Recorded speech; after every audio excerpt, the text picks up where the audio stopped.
Good morning, students. Today again we will start with the same chapter, the first cities. Farming and cattle herding. Farming and cattle herding remained the principal occupation of the people in the Indus Valley civilization.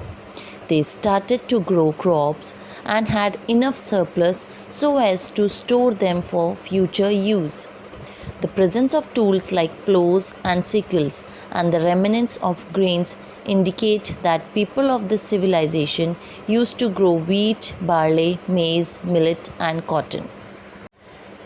There is evidence that the people of the Indus Valley civilization had developed the art of taming and rearing cattle, goat, sheep, along with dogs and pigs. However, it appears that horse was not known to them, as no traces of horse have been found close to the Indus Valley civilization sites. Pottery. The Indus Valley people were excellent potters. They made pottery of various shapes and sizes on the potter's wheel. These pots were generally glazed and painted. This shows that the people had mastered the art of making good quality earthenware. The earthenware have been decorated with geometry and figurative designs. They were first glazed in heat and were then used extensively.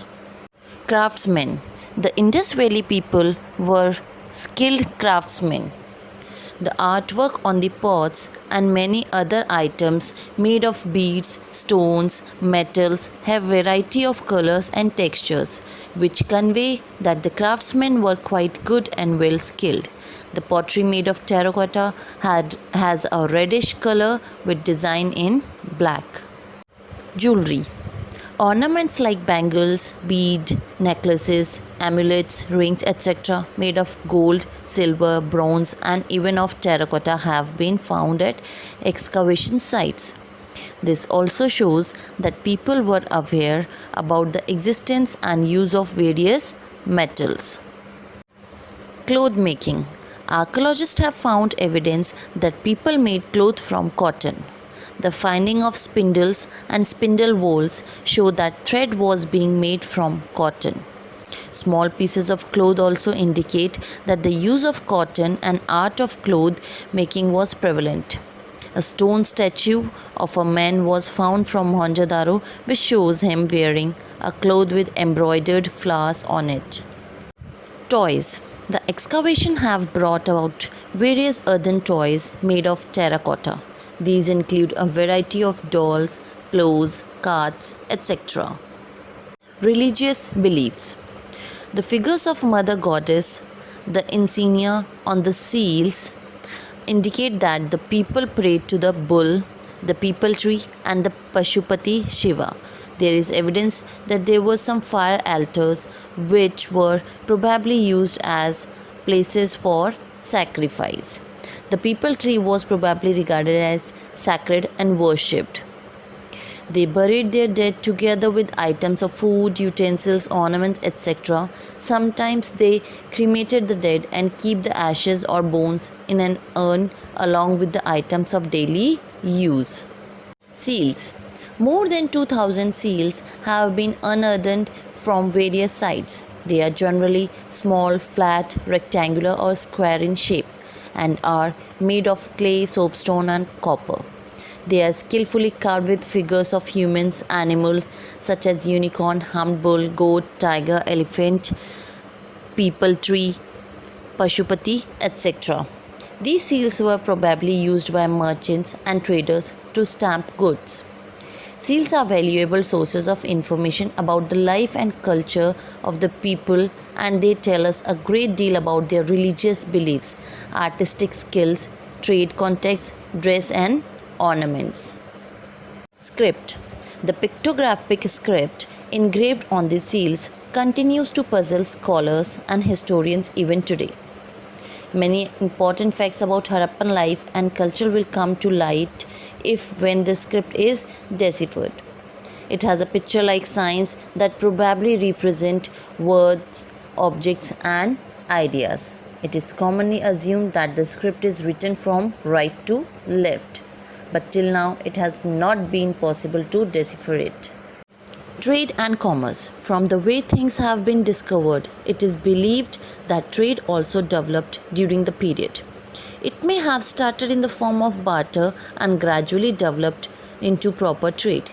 Some common seals have been found in different sites within the Indus Valley civilization and even those from Mesopotamia. This shows that goods were exchanged between different locations.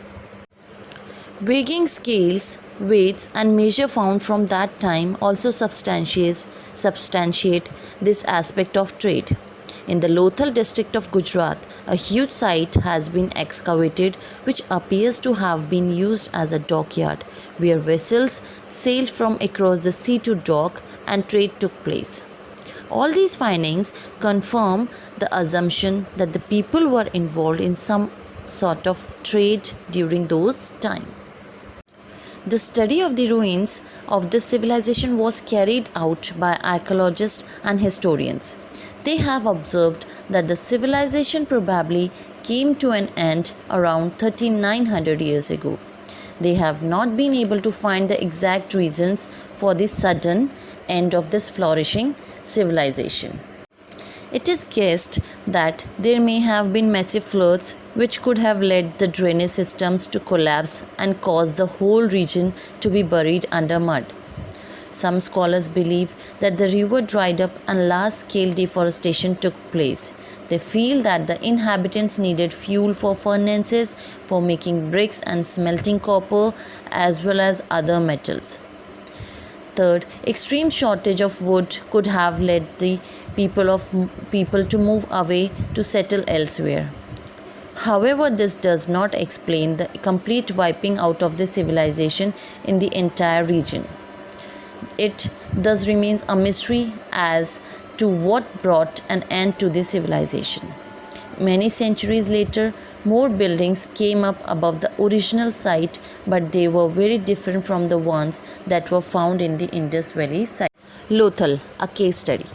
Lothal is one of the sites of the Indus Valley civilization. It is located on the bank of a tributary of the Sabarmati River in Gujarat. It is the only site where a dockyard has been found, which shows that the people of the civilization were involved in trade across with places outside from across the sea. A storehouse has been found, which indicates that finished goods that were ready to be traded were kept there. Another building is said to have been found where bead making was undertaken. Large amounts of seals have been also found. The use of metals and artwork are found in the excavations. It is understood that the people living at this site were also involved in study of the stars. The city was well planned and had walls on the sides to safeguard it against floods. As was the tradition, this place too had a citadel and a lower town. The citadel was inhabited by the rulers and had better paths and drainage. Drinking water wells have been found in this area. The lower town here was further divided into two portions. There is a main street which had structures pointing towards the existence of these shops. Many houses built in well organized rows have also been found on the site.